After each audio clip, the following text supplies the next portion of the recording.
A very big welcome to you, my dear Aries, and of course, a very big welcome to all the other zodiac signs that felt like to have a look into this constellation today.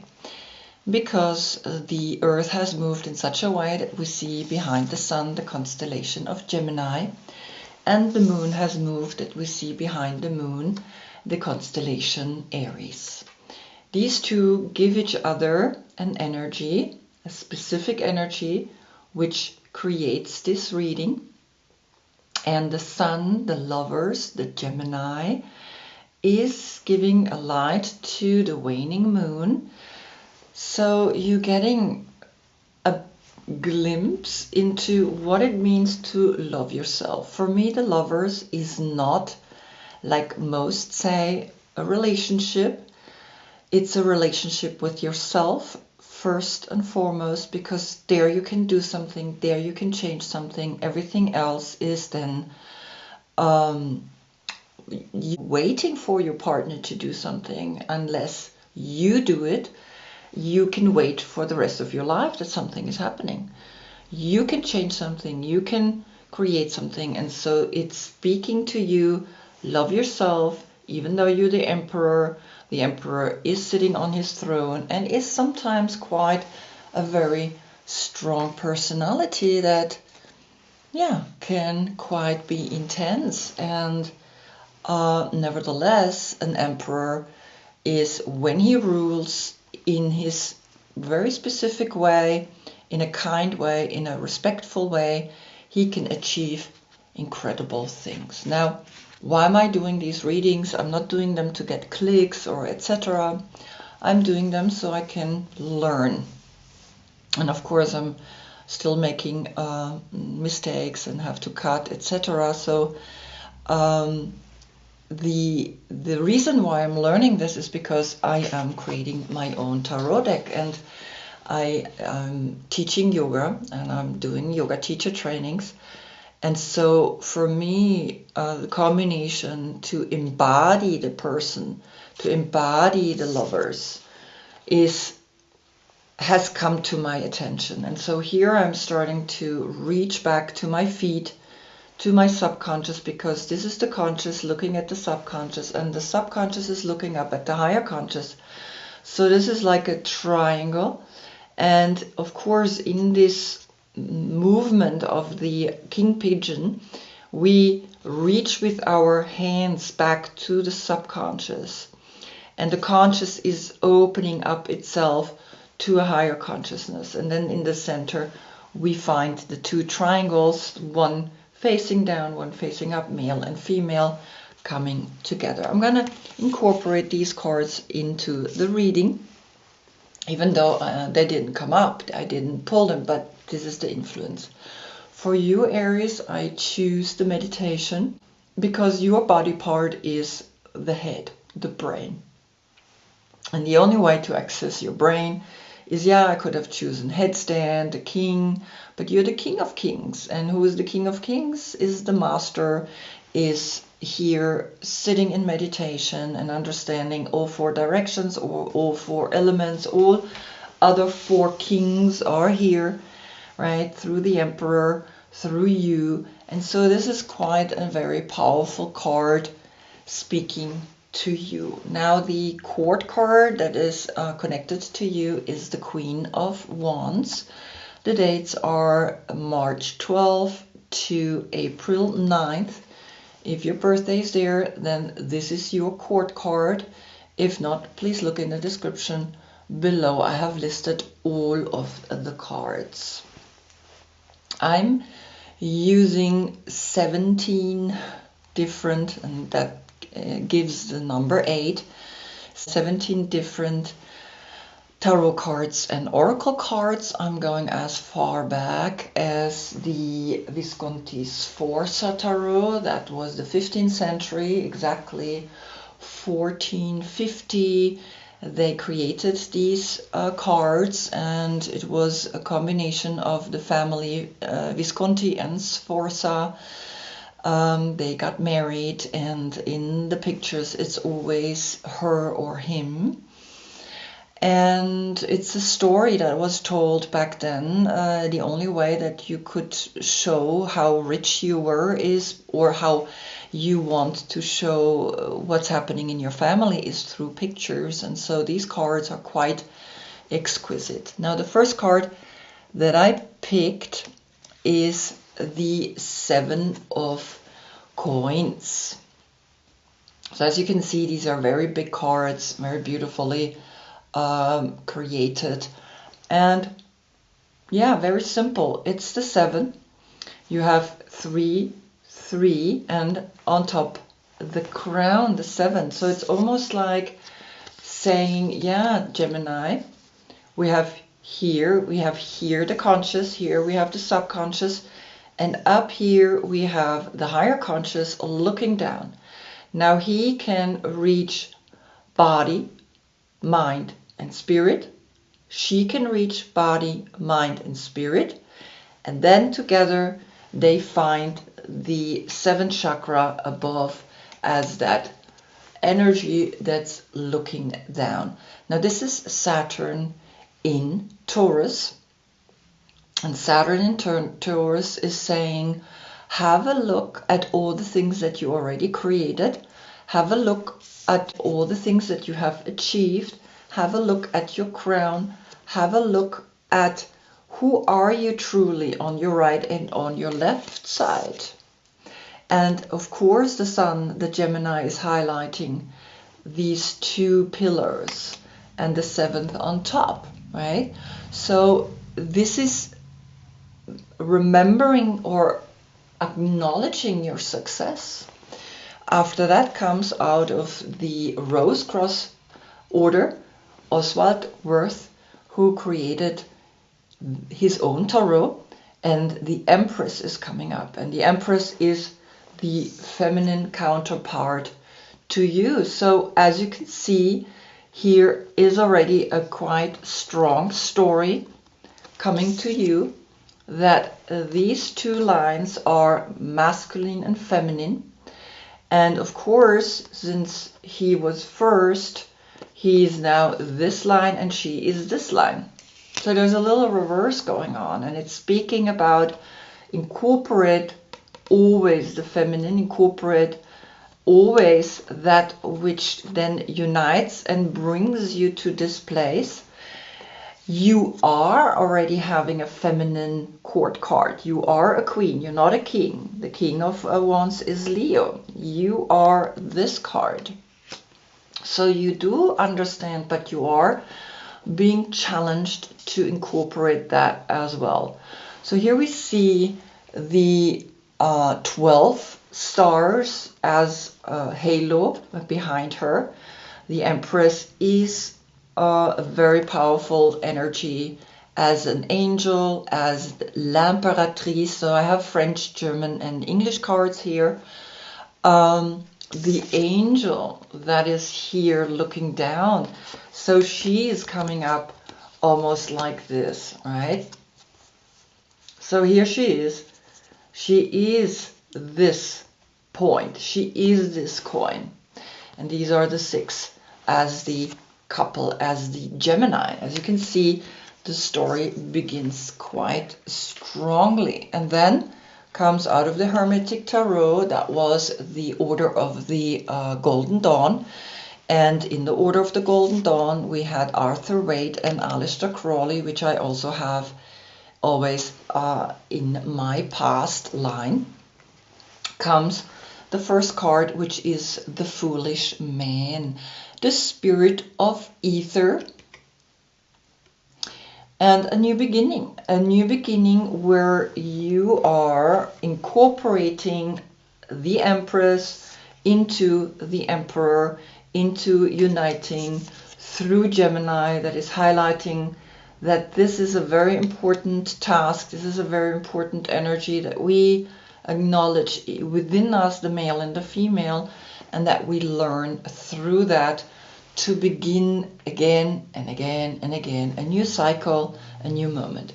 Because if I look back at the last reading, it says here, as the first woman of the Zodiac, you are asked to empower yourself.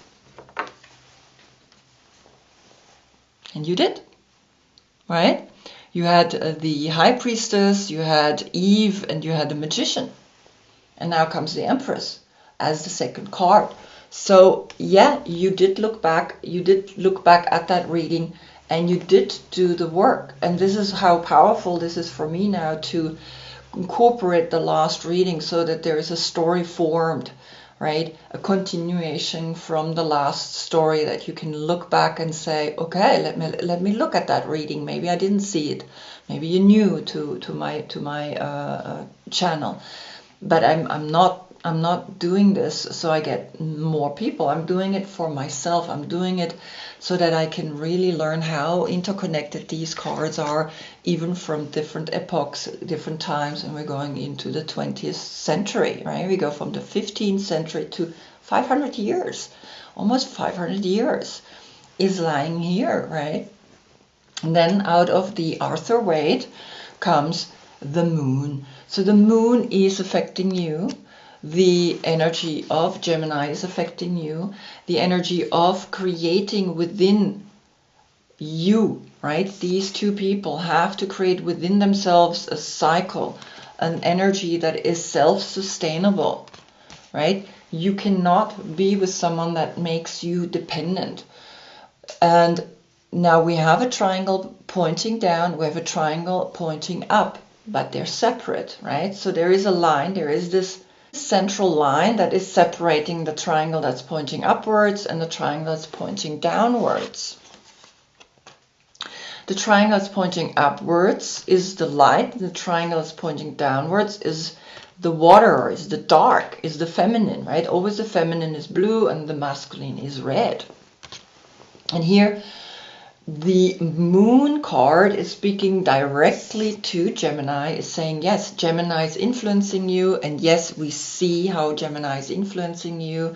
Yes, we see how you have become the number 3, right? The 3 is, again, the empowerment of, like I said, here we have body, mind, and spirit, and higher consciousness, right? Spirit can then go up to the higher consciousness. And here she comes, the 3, Bina, right? On the tree of life, Bina, the understanding that you are now beginning a fresh new cycle on this moment in this constellation, Gemini, Sun in Gemini, Moon in Aries. And then Aleister Crowley came, and that was so clear. The message 9 of Wands and the Empress again. So it is clear that the Empress is speaking to you profoundly, that the feminine aspect is speaking to you. Incorporate that, and I think that's also what's happening in the future, that more and more women are now empowering themselves. And this is what's so beautiful about Aleister Crowley's 9 of Wands, which is speaking about the sun and the moon, the connection, the central wand, that one wand that she's holding in her left hand. See that? In her left hand, she's holding the wand, and here you're holding the wand in your right hand. And it's saying, yes, incorporate that wand, make it that central wand between sun and moon. And of course, this is moon in Sagittarius, and moon in Sagittarius is speaking about overcoming difficulties, overcoming things that are sometimes not so easy, looking deeper within, looking deep down into this triangle down here and not the triangle up here, looking into the subconscious, looking into the sun highlighting now you, and helping you to look into what does this mean to you, this overcoming this mountain that is between these two. They're standing on themselves here in front or above them, the angel, and we're looking at them and we're seeing that there is a story, a big story being told, including the snake, including the tree of fire, the tree of fruit. I mean, it's that sexual energy, it's that sexual desire that incorporated in such a way that I can see down here are the two people, but up here is a whole nother story happening in the sky. So the Empress coming up again, so you have a 3-3 portal already. And the 3-3 portal is 2 times 3, the creativity in expressing power, the creativity in expressing power out of an equilibrium, out of a central understanding that her scepter is in the left and that your scepter is in the right. And it's saying, yes, overcome, combine them, work with them, and then you get the 3 again, and then you start understanding, yes, this is called by the moon. Because, and by the way, so these are 1888, also 1888, the order was formed, right? So these came before the Order of the Rose Cross, and then came the Order of the Golden Dawn. Then here, Arthur Waite, 1920, and Aleister Crowley, 1969. Now, what's happening is Hermann Handel, the moon card comes again, 1985.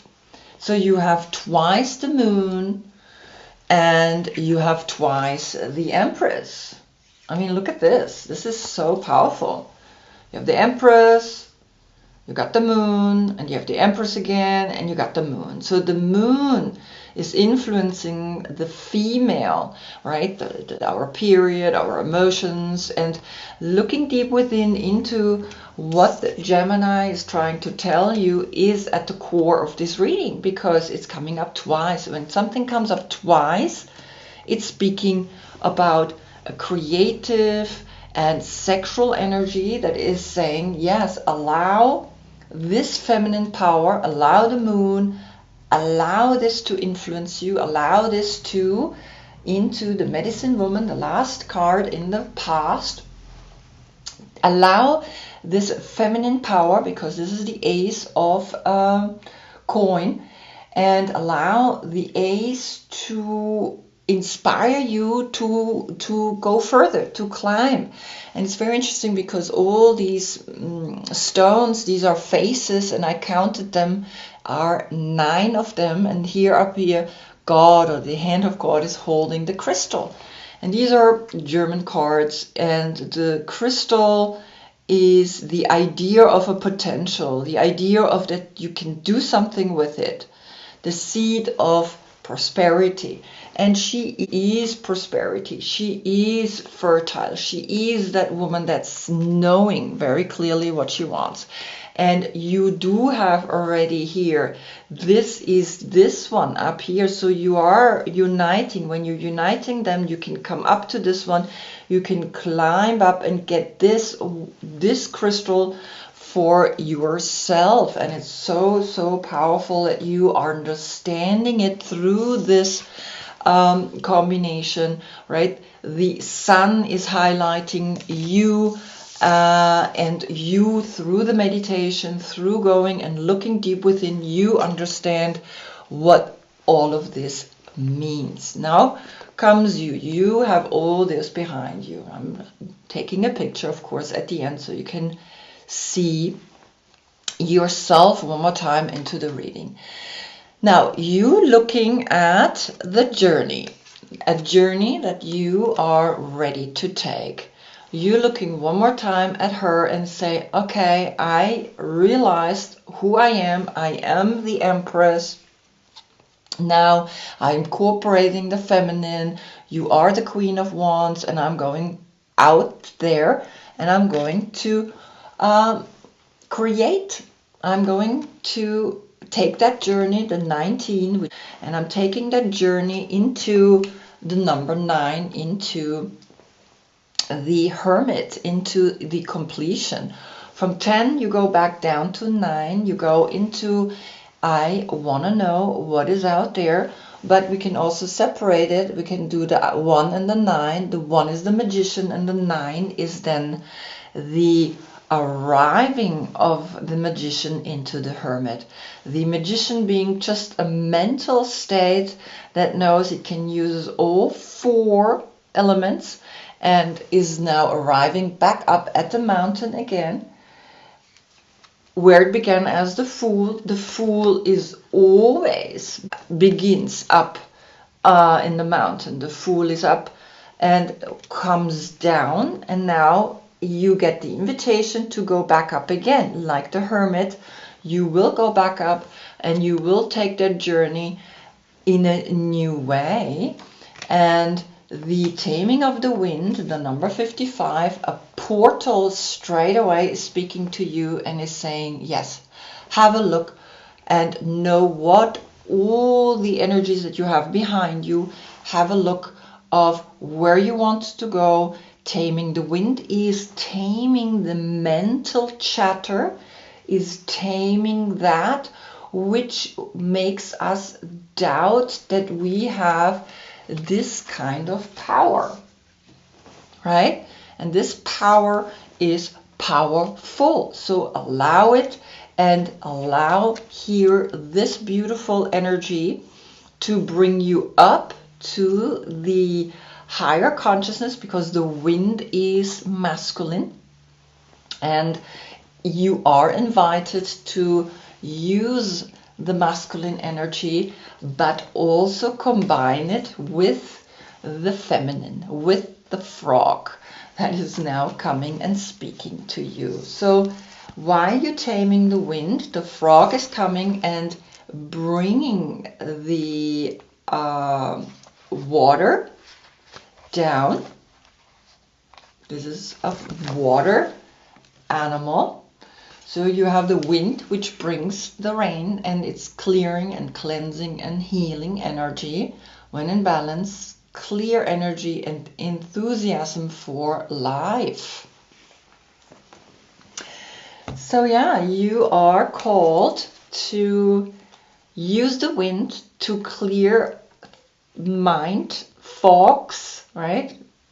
Energies that maybe still make you not realize actually what you want on this journey, where you want to go, but you have arrived at a completion, and now you get a portal to go further into a cleansing. And where is it leading you? Into the Lovers. As you can see, now it's getting more and more contemporary, it's getting more and more modern. And the Lovers are speaking clearly to you in a combination of holding and being with each other and giving each other the spiritual understanding, which we see right here. The combination of, again, like I did here, the triangle that's pointing up and the triangle that's pointing down. A love that creates magic, a love that we can see is pushed to a level where a journey is always a journey.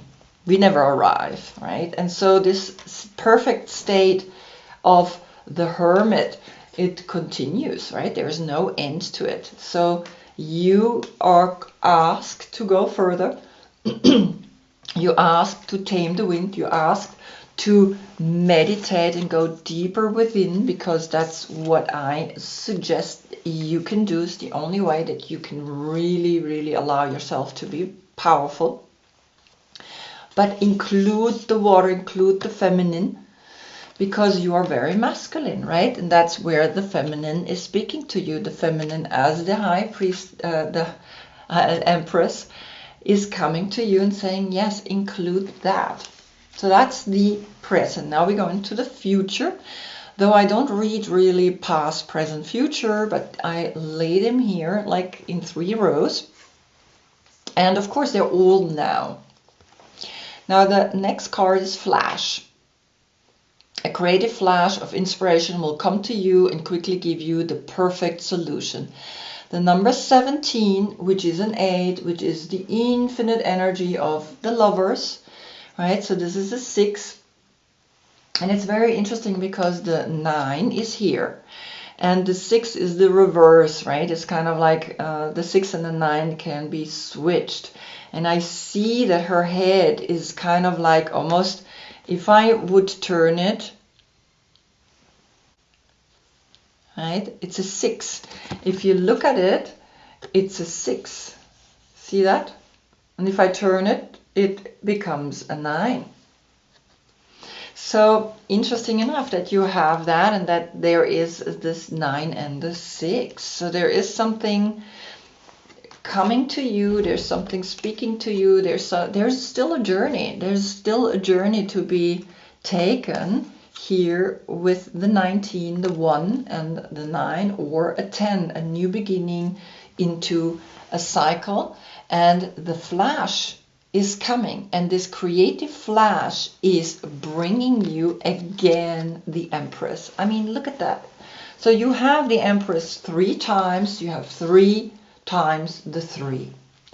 And this is very powerful, right? This is very powerful because it's giving you the understanding that to empower yourself through power, but a feminine power, not a masculine power, a power that is not abusing, a power that is not forcing, a power that is gentle, a power that is loving. So here comes the flash that you can now incorporate the Empress in such a way that you are uniting exactly what speaks here, right? The conscious is looking at the subconscious, and the subconscious is looking up at the higher conscious, creating a union. And so here she's giving birth. She has this child in her womb. She has the flowers. She's creative. She's out there. And then comes the 4 of Swords, which is then connected to your 4. Then you can meditate. When you have all of that behind you, then you can really truly meditate. Then the moon, however the moon is, full moon, half moon, new moon, right? We can see that up here. We have different phases of the moon. Here it's in this half moon. You have Jupiter in Libra, and Jupiter in Libra is speaking about now you can really go deep within and see that yes, you are incorporating the Empress, you are incorporating her, because then you can create and move the things. You taming the wind. Taming the wind is coming with the number 6, connected to the Lovers, connected then to this energy, which also seems like there is wind making her hair blow, right? And you can see the wind, the spiral. You can move things, and you tamed the wind, but now you want to know how much you can actually use the wind to change things. And interesting enough, here is this crow sitting like nothing is affecting him. Here inside of this meditation, you can see all of that, how powerful and how strong all of that is shifting and pushing you. And through that, you opening a curtain. Through that, you are opening the number 7, the Mars in Leo. Mars in Leo is giving you a portal, is giving you an opening, is giving you an understanding that yes, when I tame the wind, but also when I use the wind within my 4 of voices, use the wind as that mental spiral that is sometimes pushing me to not be maybe my best self. So in the meditation, you will create an opening, you will create a portal where you can open yourself up against difficulties, against things where you're climbing up to this beautiful coin, where you are coming up to the 7. So you have a 7-7 portal as well, right? And you have a 6 portal as well. So here this love is creating changes and shifts, and you are pulled in very strongly. You cannot stop this. you don't want to stop it, because then comes the crown games, the right use of power. The number 8, the infinite symbol here of male and female, the infinite symbol that is speaking to you that you must incorporate, right, 3 parts of the Empress and 1 part of the Emperor, right? You are not coming up. You have to look at this, because here it's speaking about the more we understand that the crown game is pulling and pushing between male and female, you gotta see for yourself that 3 times the feminine Empress and 1 time is making 4. Stability. So if you incorporate her 3 times and you keep that as that masculine that knows it's powerful anyway, you be very successful. You be really pushing boundaries. You be opening portals. You be able to see in the dark. You be able to even see in the darkness. And then you see that this game is a game.